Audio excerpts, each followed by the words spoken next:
আনন্দ রসই ঘরে সবাইকে স্বাগতম।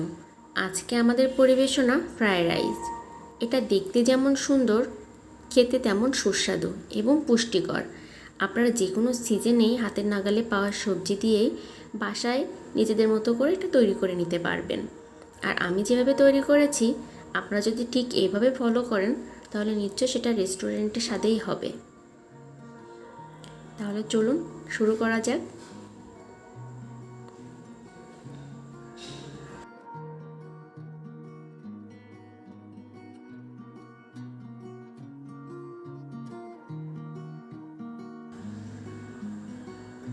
উপকরণগুলো এখানে দিয়ে দেওয়া হলো, আপনারা এক ঝলক দেখে নেবেন। এবার আমরা চুলাতে প্রথমে একটি পাতিল বসিয়ে দিব, তাতে দিয়ে দেব কিছুটা জল। তারপর জলে দিয়ে দেব গোটা জিরে, একটি তেজপাতা,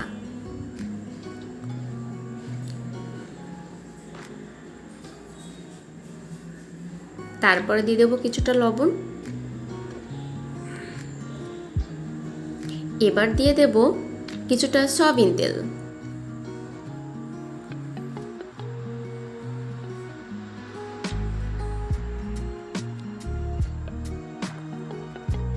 এবার দিয়ে দেব চালগুলা।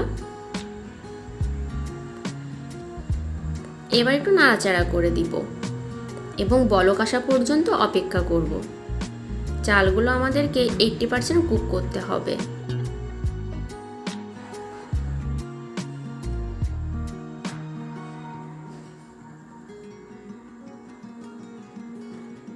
দেখুন বলক এসে গেছে এবং চালগুলো 80% কুকও হয়ে গেছে।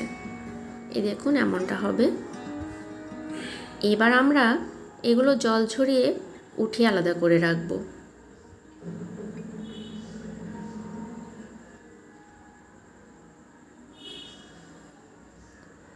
এবার চুলায় একটি কড়াই বসিয়ে দিয়েছি, দিয়ে দিলাম কিছুটা সয়াবিন তেল।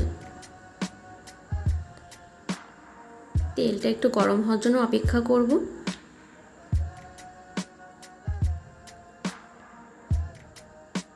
তেলটা গরম হয়ে গেছে। এবার দিয়ে দেব কড়াইতে 3টে ডিম।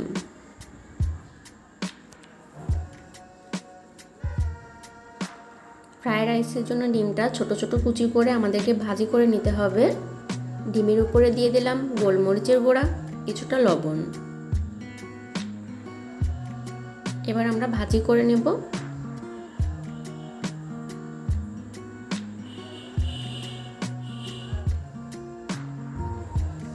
আপনারা এখানে আপনাদের পছন্দ অনুযায়ী 2টা, 3টা, 4টা আপনারা যে পরিমাণে রান্না করবেন সেই অনুযায়ী দিতে পারেন ডিম। ডিমগুলো ভাজা হয়ে গেছে। এবার আমরা এগুলো উঠিয়ে রাখবো।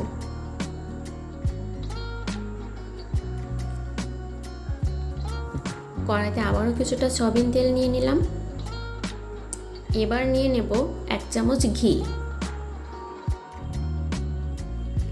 এখানে আপনারা শুধু সয়াবিন তেল দিয়ে করতে পারেন, আবার শুধুমাত্র ঘি দিয়েও করতে পারেন, আবার তেল আর ঘি একসঙ্গে মিশিয়েও করতে পারেন।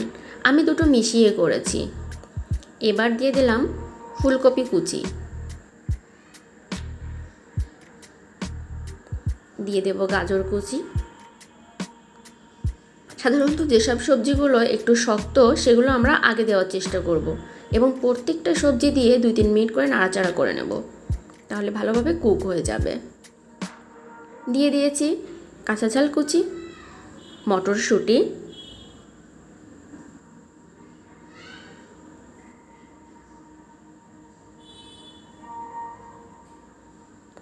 পেঁয়াজ কুচি,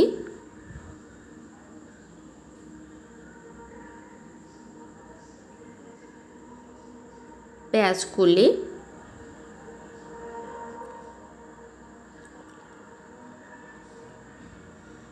বাঁধাকপি কুচি।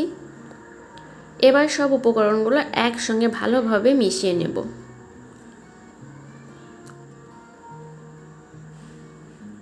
এবার দিয়ে দেব 80% রান্না করা ভাত।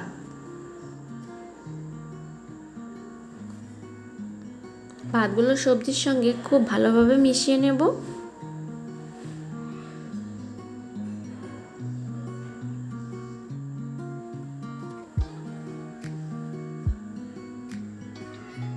এবার আমরা দিয়ে দেব ডিম ভাজিটা। এটাও ভালোভাবে সব কিছুর সঙ্গে মিশিয়ে নিব।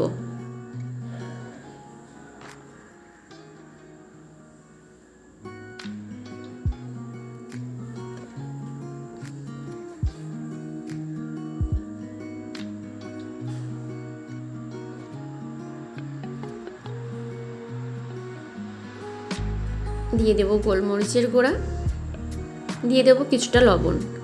লবণটা কিন্তু এখানে অবশ্যই বুঝে দিতে হবে, যেহেতু আমরা চালগুলো কুক করার সময় কিছুটা লবণ দিয়েছিলাম।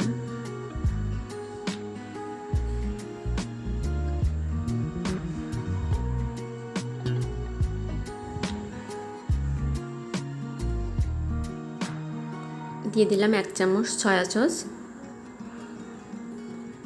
এই উপকরণগুলো সব কিছু হাতে নাগালে আপনারা পেয়ে যাবেন। বাড়িতে এভাবে আপনারা ট্রাই করলে অবশ্যই রেস্টুরেন্টের স্বাদই পাবেন।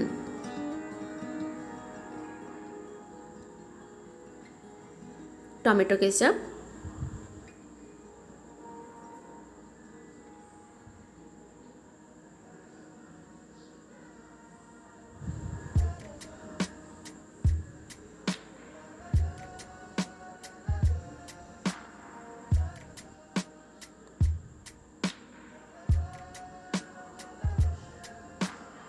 এবার দিয়ে দেব চিনি।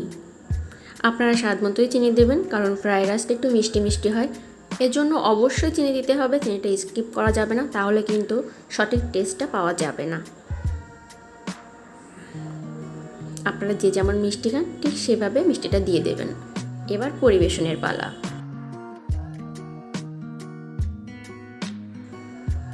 যদি আমার রান্নাটা ভালো লেগে থাকে তাহলে আমার চ্যানেলটি সাবস্ক্রাইব করবেন, লাইক করবেন, কমেন্ট করবেন, শেয়ার করবেন। এতক্ষণ আমাদের সঙ্গে থাকার জন্য সবাইকে অসংখ্য ধন্যবাদ।